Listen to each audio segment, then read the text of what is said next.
সংসদ সদস্য আনোয়ারুল আজিম আনারের মৃত্যুকে পরিকল্পিত হত্যাকাণ্ড বলে উল্লেখ করেছেন স্বরাষ্ট্রমন্ত্রী আসাদুজ্জামান খান কামাল।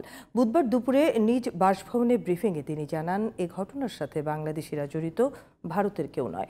আনোয়ার আজিম হত্যার কারণ উদ্ঘাটনে পুলিশ তদন্ত করছে জানিয়ে মন্ত্রী বলেন, সন্দেহভাজন ৩ জনকে দেশ থেকে গ্রেফতার করা হয়েছে।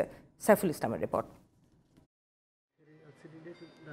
বুধবার সকালে কলকাতার নিউ টাউনের একটি বাড়ি থেকে ঝিনাইদহ ৪ আসনের সংসদ সদস্য আনোয়ার আজিম আনারের মরদেহ উদ্ধার করে ভারতীয় পুলিশ।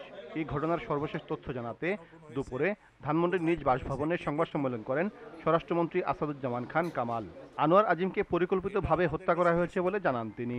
আজকে সুনিশ্চিত হয়েছে সকালবেলায়, ভারতীয় পুলিশ জানিয়েছেন যে তিনি খুন হয়েছেন। তা আমরা ইতিমধ্যেই তাদের যে তথ্য ভারতীয় পুলিশ আমাদেরকে দিয়েছিলেন, এদের তথ্য অনুযায়ী তাদেরকে যারা খুন করেছেন কিংবা খুনের সঙ্গে সম্পৃক্ত ছিলেন আমরা যারা সন্দেহ করছি, এবং তাদের থেকে যা আমরা তথ্য পেয়েছিলাম সেই তথ্য অনুযায়ী তাদের মধ্যে থেকে আমরা ৩ জন অপরাধীকে আমাদের পুলিশ ধরেছেন।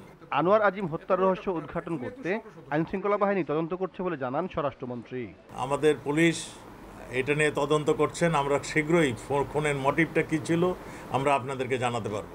তিনি চিকিৎসার জন্য ভারতে গিয়েছিলেন এবং আমরা মনে করি ভারত সরকারের এখানে তাদের যে দায়িত্ব সেটুকু তারা করছেন।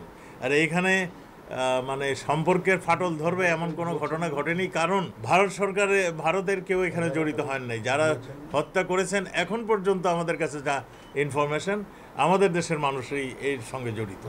ভারত সরকারের সাথে কথা বলে প্রয়োজনীয় প্রক্রিয়া সম্পন্ন করে আনোয়ার আজিমের মরদেহ দেশে আনা হয় বলেও জানান তিনি। সংবাদ সম্মেলনে IGB Chowdhury Abdullah Al Mamun, DMP commissioner Habibur Rahman এবং ডিএমপির গোয়েন্দা শাখার প্রধান হারুনুর রশিদ উপস্থিত ছিলেন। Saiful Islam, GTV news, Dhaka.